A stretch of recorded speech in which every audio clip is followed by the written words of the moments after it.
Hello and welcome. I'm your host, Wayne Blue. You are listening to the Raptors Reaction Podcast after the Raptors win 109-97 over the Atlanta Hawks in NBA Cup action. Hey, I appreciate you guys, first off, for obviously waiting a little bit. Unique circumstances. My friend Jeremy's 30th birthday, celebrating at Patois. They actually made us a whole special menu and everything. And I'm actually upstairs at their studios right now, borrowing the studio space, which is why I'm not where I usually am for the game. But forget that. No one cares about me right now. What people care about is how the Raptors won this game, 109-97. And I got to say, I was really impressed, man. I was really, really impressed with the way they performed tonight.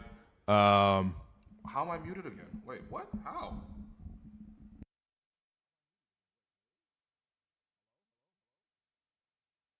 Hello? Can you guys not hear me? Hello? You guys can't hear anything? No way, man. We're good? What the? Why are you guys trolling me? No, legit. I'm actually kind of pissed off right now.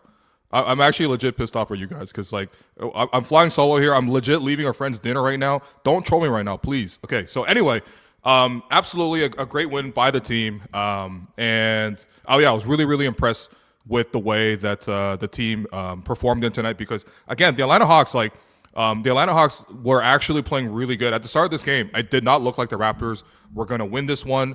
The Raptors were in a situation where the Hawks were playing really aggressive defense. Again, you don't have Trae Young in the game. You're not going to have a situation like the last one. I mean, honestly, even just pride aside, first game we did at the start of the season, Raptors came out and smacked them by 20, right? The Raptors scored like 132, I believe, in that game. We walked all over them. The Raptors scored like maybe 70, 75 points in the paint kind of thing. So it's like, absolutely. Like that was one of those situations where, even on a pride perspective, I didn't think Atlanta was going to let us do that to them. And then, of course, you factor in the fact that Trae Young's been out and he's going to be out for another 3 weeks. The Atlanta Hawks came in with a much, much sharper focus defensively. And honestly, I was really impressed. Like, watching the start of this game, I thought the Raptors were actually lucky to even be within striking distance because of how hard it was. It was basically impossible to go out there and, attack the way the Raptors usually have. The Raptors this season have been having strong performances from their big three. Scottie Barnes, Brandon Ingram, RJ Barrett, all three of those guys were averaging over 20 and being super efficient. They had a really hard time getting into the paint, especially in the first half. And, a lot of that was just due to Atlanta being able to switch. They played kind of like a version of what the Raptors do with the wings that they have out there. But, when you look at their starting five, Nickeil Alexander-Walker, Dyson Daniels, Jalen Johnson, Zachary Risache, surrounded obviously with Chris Porzingis in the middle. That's four guys that are like size that can really switch across the board. And so it was really difficult for the Raptors to get going offensively. And in the first half, like there was a stretch there in the second quarter where basically I wrote it down. They were 1 of 13 from the field to start for the Raptors. In the second quarter there, they just weren't able to generate much offense. And so when the team actually went into halftime down, I think 8 points. Like I was relieved more than anything else. I was just actually really relieved because, the way that Atlanta was playing, it just felt like the Raptors were kind of in it mostly because guys made a couple of key three-point shots. IQ got it going for a little bit. Brandon Ingram was hot to start the game. But it felt like we were just hanging in there. However, the response by the Raptors in the second half to come out, especially in the third quarter, to come out and immediately eat into that, that disadvantage, to sort of fight through because Atlanta counterpunched with a couple of baskets of their own.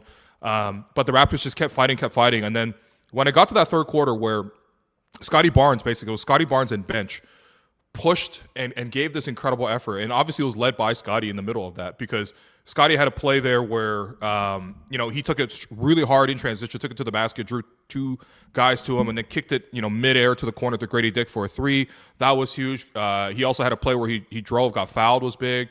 And then he had a play where he was, pushing out in transition. And this was a really physical game. Atlanta was really good defensively.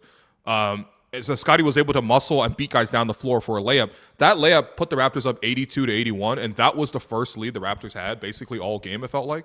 And certainly it kind of had completed the comeback. And, at that point, the game was sort of like anyone's game. And honestly, it kind of stayed within 2 or 3 possessions there for the next 5-6 minutes of the game.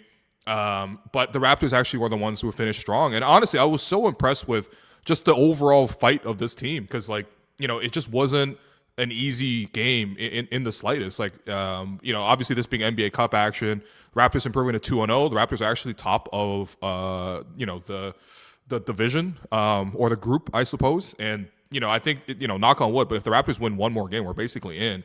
We also have tiebreakers over, Cleveland, which the Raptors beat Cleveland earlier, which kind of gives them, the advantage there anyway. But, yeah, like it was just kind of like a really hotly contested game. And I was just, again, really impressed with how they sort of fought through. Some of their offense, again, in this game, when they go back and look at it, it just like was a little bit too rushed. They weren't really getting good shots off. Brandon Ingram took what felt like 10, contested mid-range shots that didn't really have a chance of going in. And, late shot clock situations where he's just having to bail the team out. And, Scottie couldn't really get his game going either. RJ, honestly, I don't even know how RJ finished with near 50% shooting again. Because, he had a tough one here today in terms of sort of getting his own baskets. But they just kind of got enough around the edges, And I think this is why the team can really feel great about this one, because of just how much this team was able to rally together as a group. And I think in the first half, there were some unsung heroes. I thought Sandro Mamukelashvili was awesome. I think there was twice where the Raptors shot end of clock air balls that Mamu was just able to catch onto the basket and finish. Because the Atlanta Hawks had so many wings, they were switching a lot. And so they sometimes would have smaller guys on Mamu. In any case, Mamu's not that big anyway, but, he was playing big. He was making his presence known. And I thought in the first half, Mamu, bailed the Raptors out of so many possessions, knocked down a couple threes as well. Jamal Shed, I think, continues to just be awesome. That spark off the bench. He was, just out there just there was a stretch there where at the end of the first quarter when the Raptors were sluggish to start, the starters kind of got jumped all over by the Hawks. Ingram had a play, or Shed had a sequence there where, he drove it, collapsed the defense, and then found Ingram cutting sort of, behind him for a layup in the lane. That felt like the Raptors maybe first or second points in the paint all game to start in the first quarter. There's another one where he was zoning up on the weak side, and he collected a steal, got the Raptors out in the fast break. Another one where he hard drove, got into the paint, kind of kept his pivot foot down, and then somehow managed to avoid the travel as the defense converts on him, and he kicked it back out to Mamu for a three. And then he had another one where, again, he was just the ball pressure was really aggressive. He was in there and he forced a travel just based on sort of how aggressively he was attacking the ball. But you just had a really, really strong effort by some of the guys off the bench. I thought Grady Dick had some really good moments too. Grady, first half, I should really credit to Sam Mitchell, who I guess lives down in Atlanta. So he joined the TSN team on the broadcast. You had a rare 3-man booth for the TSN crew there. But, obviously Sam having played a lot in the league and, obviously former coach of the year with the Raptors, coached a long time with it. He's just basically spent a lifetime in basketball, right? So one thing he immediately spotted was Grady Dick's kind of pressing because when you come out of the bench, and you're not necessarily making shots, you're trying to do things that are out of character. And there were a couple plays where Grady was forcing it. But I thought Grady's been playing super hard the last couple games anyway. And the shots have started to go in for him. But overall, he's not scoring 20 off the bench or anything. But the overall game for him has really steadied. And I thought in the second half, he really managed to sort of play really hard, literally as hard as possible, while also not forcing things. And you saw him knock down a couple corner threes. You saw him, aggressively take it to the basket, make a couple plays defensively. I thought Grady was huge. And then this one, the unsung hero to me for this game was just Immanuel Quickley. I don't really understand because I guess I was watching at dinner on my phone. I didn't have the headphones in. Again, it's my friend's birthday, so I'm not trying to I'm trying to be present in the moment for a friend. But at the same time, I'm watching it and I'm like, wait, there was a play down the stretch where Quickley went up. There was a hand check, I think by Nickeil, so it was his hand was on his elbow, and so IQ felt the contact and went up and he knocked down the three. And it looked at that point like it was going to be a 4-point play. It looked like that probably would have given the Raptors a double-digit lead, which really, really would have put the Raptors away. Again, it doesnment matter. The Raptors won anyway, and Quick was awesome. But somehow that was called on the floor in the bonus, so he got 2 free throws rather than him getting 4 points for the 4-point play. I'm not totally sure why that didn't even happen. But, I thought Quickley was awesome in this game. And look, Quickley's another guy who has been struggling to start the season, and he's had to wear a lot of the criticism. Some of it was fair in terms of he just wasn't playing to his best of his abilities. Sometimes he was forcing it, but I think it got to the point where it's it got a little bit disrespectful to Quickley in the sense that this is a very quality player in this league, And whether he's the right fit for the starting lineup, whether he's doing the job that's required of him in certain moments, those things you can quibble with. But like, I mean, he's a quality player, man. And I think the one other way to look at it, because we were, I guess, maybe looking at it from the pessimistic standpoint of, being frustrated, like, why is he not playing well? Why is he not contributing? He's making a lot of money. Should we switch in the starting lineup? What I saw in some of those moments too was just like, wait, hold on. If we're already winning some of these games, if we already have Scottie, Brandon Ingram, RJ Barrett, these guys are all giving you 20 points per game on 60% true shooting, and your offense looks good, well, what's it going to look like when Quickley gets around and gets going? Because he's not going to shoot like this all season. One thing we know about Quick is out of all the guys in the starting lineup from three, he's their best three-point shooter. And obviously he's been missing some of them, but there's a reason he's aggressive, because he knows he can shoot them. And you saw that today in this tough defense where, again, like Atlanta was like all over the Raptors. They were like pressing, like, again, their main guys, right? The guys who have been carrying them all season, Ingram, Scottie, RJ, they weren't going. They weren't getting to the paint. They weren't really even getting clean shots off. They were having to play a lot of one-on-one. That's where I was like, oh, yeah, we have Immanuel Quickley too. And Quickley, I thought, at the end in the first quarter, he got up a couple of quick threes. One of them, I was a foot in the line, so really should have been 2 threes to start the game. But that aggressive transition three, like when he's taking that one and he's making that one, where it's like 30 feet out, guys are a little bit back of him, and he's just shooting that thing with like absolute confidence. That's when Quickley's at his absolute best, because I don't think there's any other Raptor you got to really guard 32 feet from the basket, but Quickley is one of those guys, and he does it in transition. And now, especially because the focus, and you saw the game plan here today, Atlanta's game plan was, we're going to lock in on RJ, we're going to lock in on Brandon, we're going to lock in on Scottie, and to a great degree, they did a great job on those guys, but they still lost this game because offensively they couldn't then also contain what IQ brought. And again, like, I was just so happy to see IQ. Like, even the body language looked different. To some of the celebrations that IQ's known for doing. Remember the start of the preseason, he debuted the Call 5 celebration where he's been doing the phone, to the ear, and then doing the 5. He did that to Joe Mazzulla.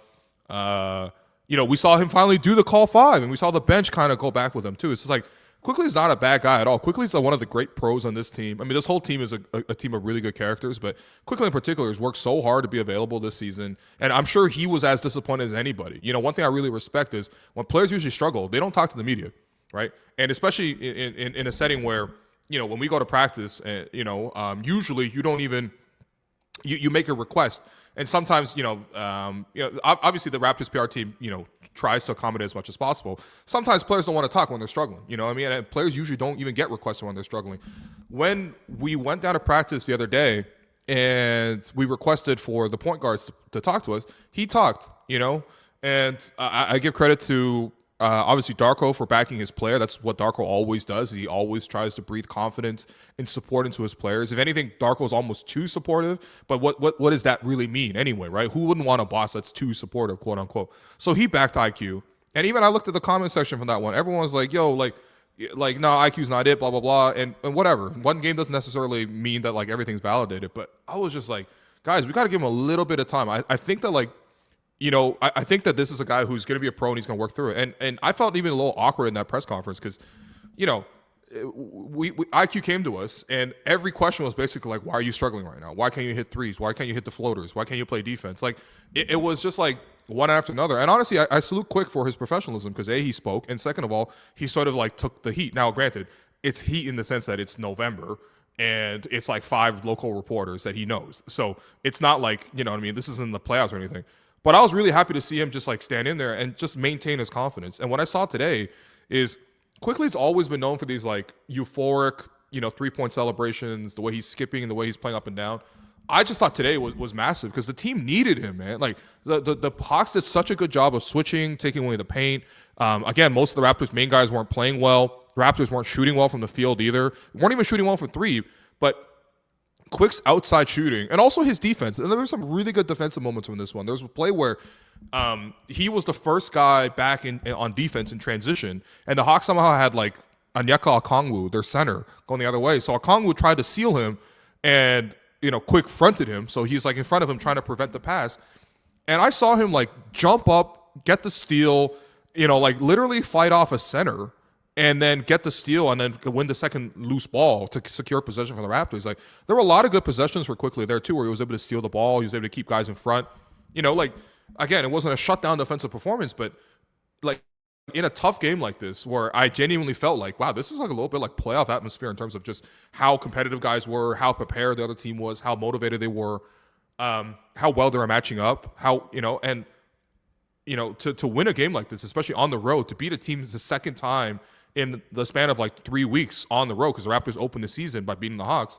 And thanks to someone in the chat who said they had like 138 points, the Raptors did, and 85 points in the paint. There were no 85 points in the paint in this game, I'll tell you that much. But Quickley was huge in this one. And his outside shooting, Mamu's outside shooting, Grady's outside shooting. And of course, like eventually as the game went on, because Atlanta, I thought, okay, over the bulk of the game, are going to play well. They clearly came with a great game plan. They switched, they rotated, they attacked. Everything was good. But, as much as like, okay, we want to count out a guy like Trae Young, the thing is, I did wonder. I was like, okay, if it got to like crunch time, who's actually going to generate offense for this team? Because, Nickeil Alexander-Walker, he's a supporting piece. Dyson Daniels, he's going to try to drive and kick it out. Like that's, his thing, right? Jalen Johnson, as much as, he's a good finisher, he rolls and whatever, but who's going to give him that momentum to roll? Who's going to give him that separation to sort of allow him to get behind the defense and then make plays at the basket, which he's so good at? Kristaps Porzingis is mostly going to look to take jumpers, and so I did wonder in terms of like what their offense is going to look like.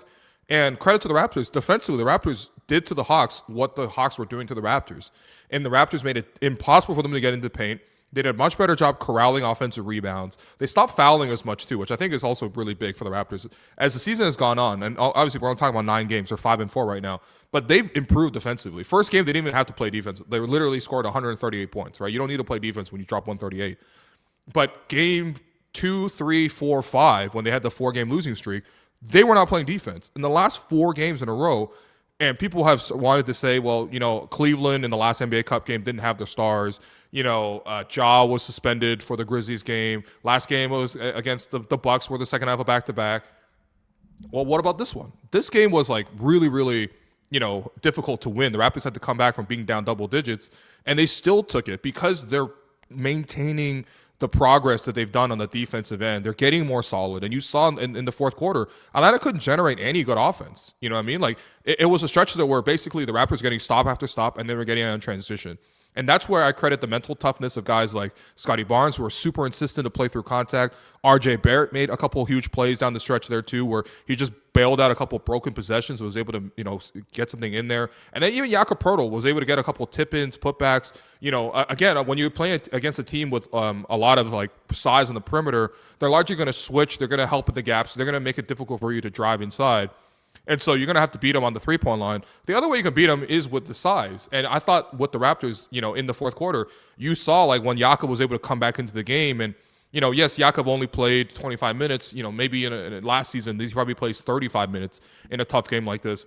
But because you have Sandro and Sandro's playing well, you had the change of look. The fact that you had both Sandro and Jakob playing well in the same game, that's the first time we've had that all season. And what a luxury that is, too, because you have the outside look with Sandro, the speed, the pace. He was crashing the glass, too, but ultimately, it's the playmaking on the perimeter, mixed with the mobility on the size, right?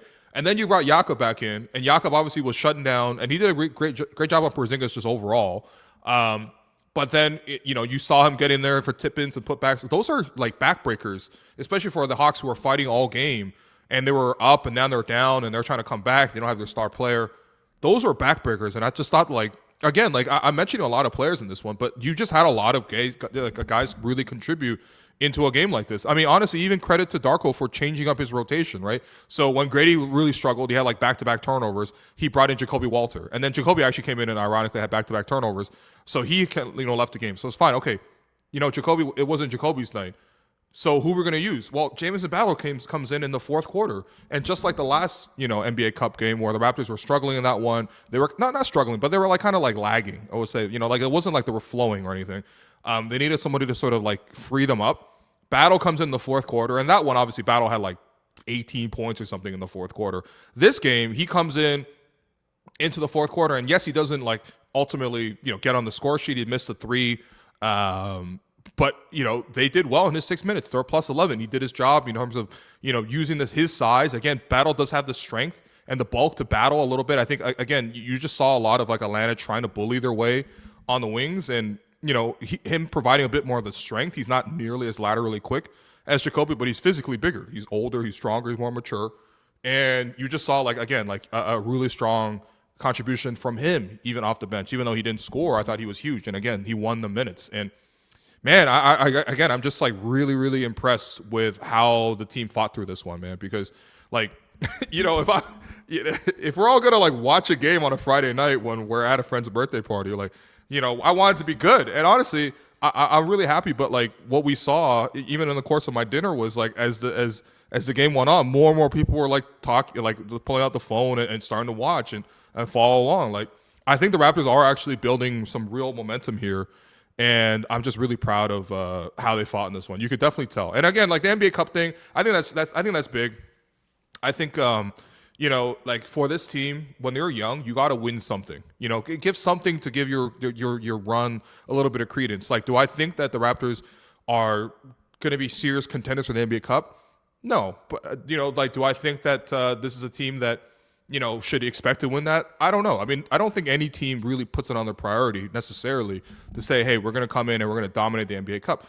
But, especially because I watch a lot of soccer, this is a huge talking point in soccer. It's you got to win something. And obviously in soccer, you have, various competitions. You have the league competition.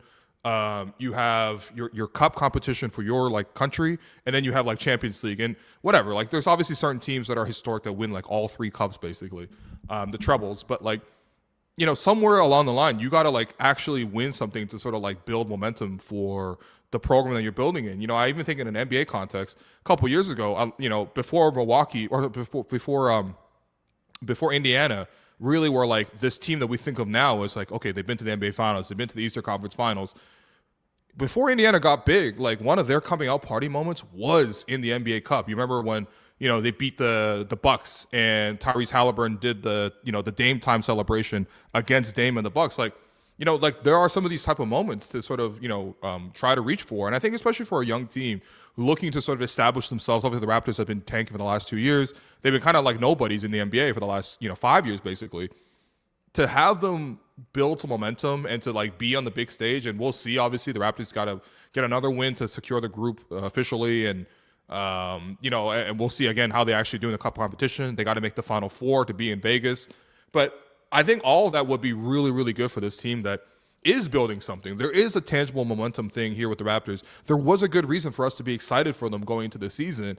And I think for the players too, you want to feel all this work that you're putting in, all this belief, it's going to pan out. And again, seeing the Raptors pull up a 5-game winning streak, 4-game winning streak now, that's huge, man. That's for a young team that's building something.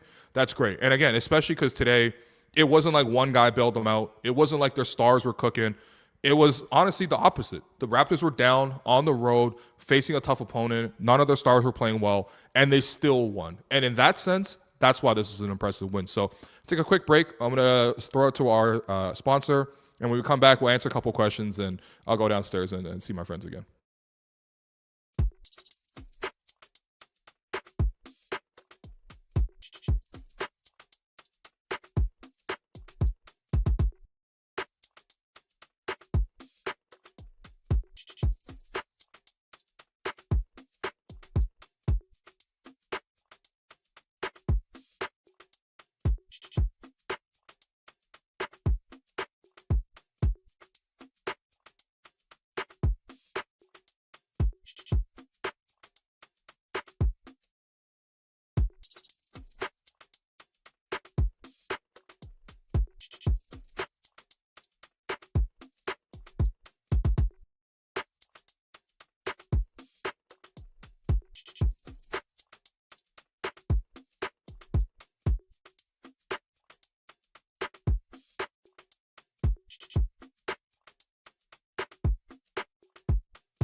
Okay, welcome back. Thanks to people for leaving questions. Obviously, we usually do a much longer React pod, but again, special circumstances in this one. Again, I appreciate everybody for letting me know about the mic and everything like that.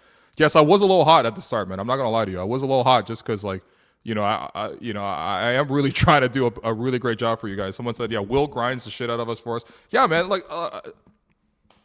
look, obviously this is something I choose to do. This is something that is a very competitive market. Everybody wants to do a job like this. I appreciate it.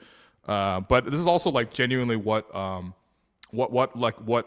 love doing. This is my passion project. I did this shit when it was free, and now I get paid to do it, and I've been paid to do it at the best places. Like I'm really proud of that. But yeah, I know. Like literally, my friends were like laughing in a way because they're like, "Why are you leaving dinner right now to go talk about this game?" But I also think they also understand what we're doing, right? So, but it'll be a little bit shorter than usual. I'm sorry, guys.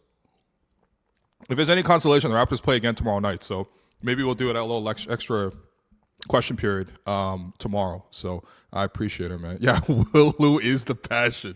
Yeah, man. I'm like the Maple Leafs. I am the passion. Okay, let's go. Let's get a couple questions in. Because again, the Raptors did win, and it was a really fun one.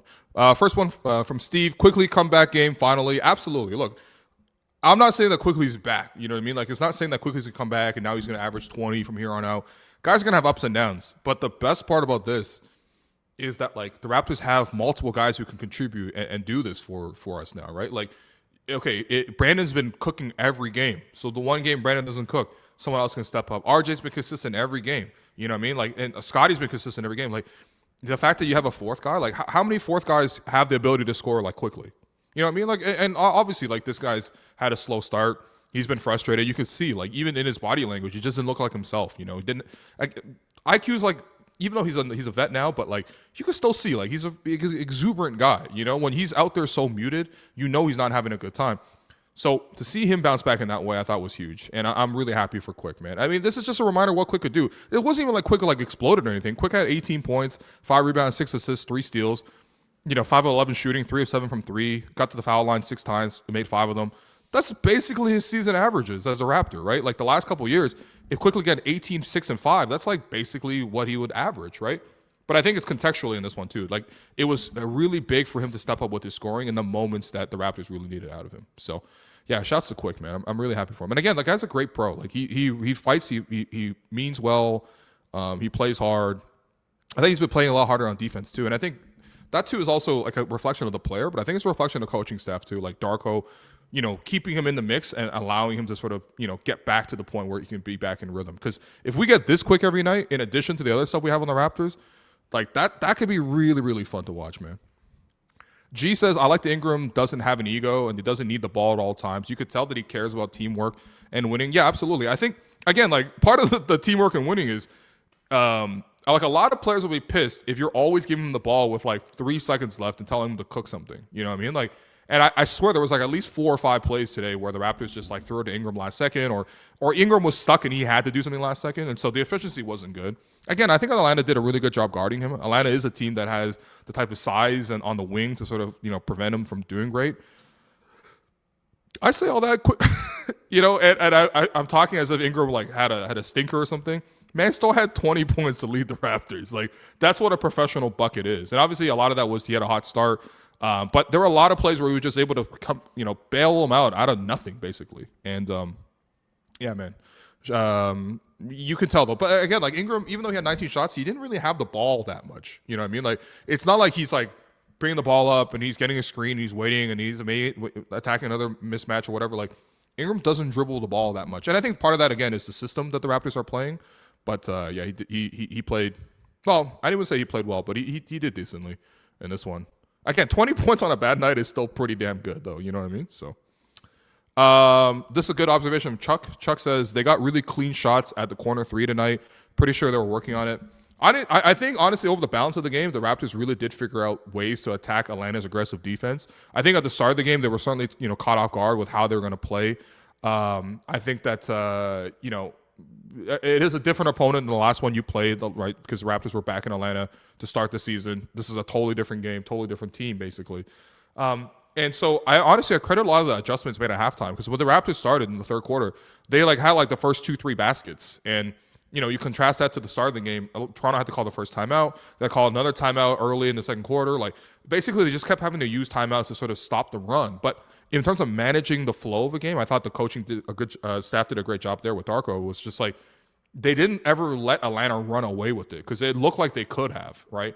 And by staying close, by making whatever adjustments they needed to make at halftime, they looked like the better team as the game went on. They got stronger and stronger. And then when it came down to crunch time, they just actually thoroughly beat the Hawks. Like, they out-executed them, and they outplayed them, and they out-toughed them. Like, so, and the corner threes, yeah, it's a great point, because sometimes Atlanta, obviously they were doing a lot of switching. You know, they weren't necessarily playing zone too much, but it almost felt like they were zoning with how much pressure they were applying at the top of the floor. Because, you know, one way to really prevent a team from getting to the paint is, especially if they're mostly like a driving type of team, like the Raptors are, or like a driving, cutting type of team, is they kind of like were really obviously up on the ball, but they also were pretty aggressive in the gaps on defense, right? So what you saw a lot of is like, if Ingram or if Scottie or if RJ wanted to drive from the top of the floor, like, you have to beat their own man. But if they go left, there's a man at the elbow. If you go right, there's a man at the other elbow.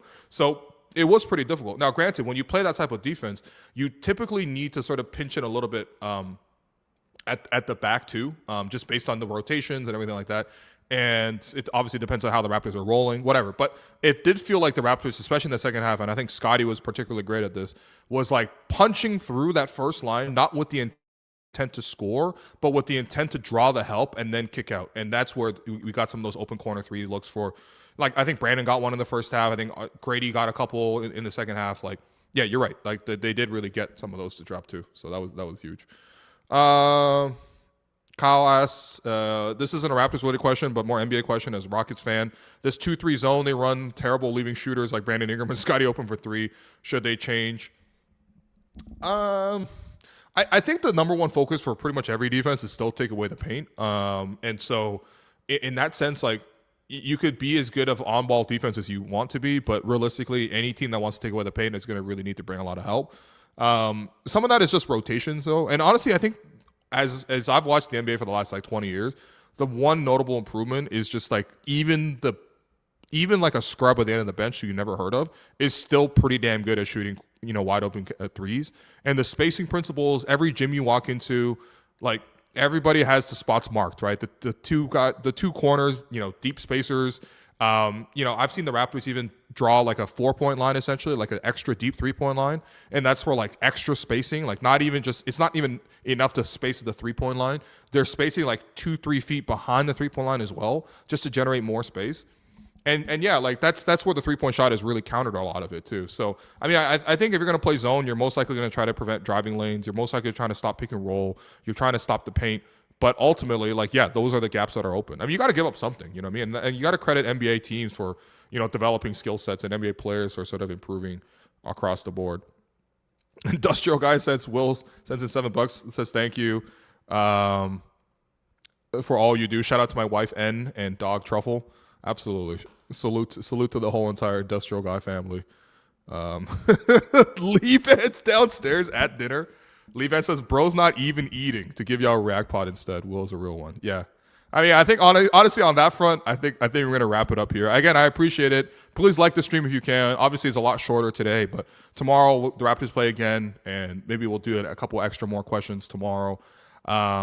Hopefully, yeah, we'll be talking once again about another win, because the Raptors are on a good roll right now, man. They're on a really, really good roll. So I appreciate you guys. To wrap up, we're gonna hand out the 3 stars and the Gerald Henderson Award, and get out of here. Okay, 3 stars from tonight's game.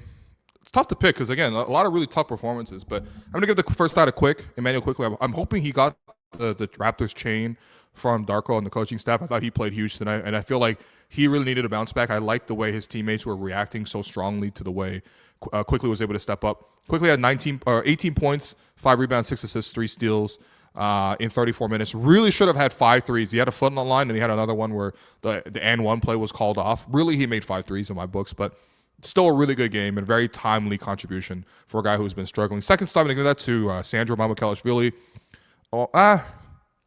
No, hold on. Second time I'm giving that to Scottie Barnes. Scottie played excellent here today. Again, the shots didn't drop as much for him, but he didn't try to force the threes. He didn't try to force too many mid-range jumpers. But he has 14 points, 10 rebounds, 4 assists, a steal, 2 blocks. Again, his activity defensively is just across the board. He's switching, he's rotating, he's communicating with guys. his push in transition, even though the assist numbers weren't too high, like I just thought he set the tone for sort of how hard the team needed to play, the way he battled. I mean, Scottie plays great every game, but like, yeah, this game, even though it wasn't like eye-popping stats, you're not going to see like NBA counts like gassing up this performance. He played a really important game in this one too. And then your third star, you can go to a lot of places. I really want to give this to Grady as well, but I'm going to give it to Sandro Mamukelashvili. Sandro with 12.6 rebounds. For the second unit was huge. Honestly, Jakob deserves a little bit of this too, because Jakob also had 12 points, 10 rebounds, a steal, a block, an assist, 4 or 5 shooting, 4 or 4 from the foul line. I mean, even just shout out to the Raptors from the free throw line. This game was tight. The Raptors won this game, even though it was like a 1-2 possession game for the most of the fourth quarter. Raptors, part of the reason they won this game because they went 23 of 25 from the foul line. For a team that usually misses a couple of free throws, like, RJ was perfect from the foul line. Shouts to him. By the way, I mean, I know this pod never ends quick, even though I wanted to, but I really liked what I saw when I went into Raptors practice yesterday, before obviously the team like took off for Atlanta for this 5-game road trip. I got in there, and the guys who were working, getting extra shots up after practice, one was Immanuel Quickley, number 2 was RJ Barrett working on his free throws, number 3 was Grady Dick working on his threes, and number 4 was Jacoby Walter. And I'm like, obviously RJ's been playing great, but like, to see the 3 guys on the team that were struggling the most get extra work in, like literally like they were about to go on the plane and guys like Grady were still getting shots up, I was just like, that's dedication, you know what I mean? And like that's guys wanting to sort of, commit to the cause. So yeah, salute all you guys for watching along for this one. But yeah, those are the 3 guys. IQ, Scottie, Sandro, your Gerald Henderson Award winner for who randomly torched the Raps. I'm going to go with Nickeil. I'm going to go with the cousin. The cousin had 20 points in place of Trae Young at the starting point guard position. Last game, he really struggled. When the Raptors played them, he was like 2 of 15. So this one, 7 of 14 was huge. He was very disruptive. But ultimately, that wasn't enough to get the win. So thank you to all of you. Thank you to all of you for tapping in. And we'll see you guys tomorrow night on the React Pod. I'm going to go back to my friend Jeremy's dinner. Shouts to my friend Jeremy turning 30. Shouts to Patois for setting up not only the studio space, but a special menu for my boy. I'm going to go downstairs to get a little juicy jerk chicken. And I hope you guys enjoy this. Like the stream on your way out, and I appreciate you guys. Love you guys. Peace. It's not my birthday, but yeah. I'll tell Jeremy he's a happy birthday.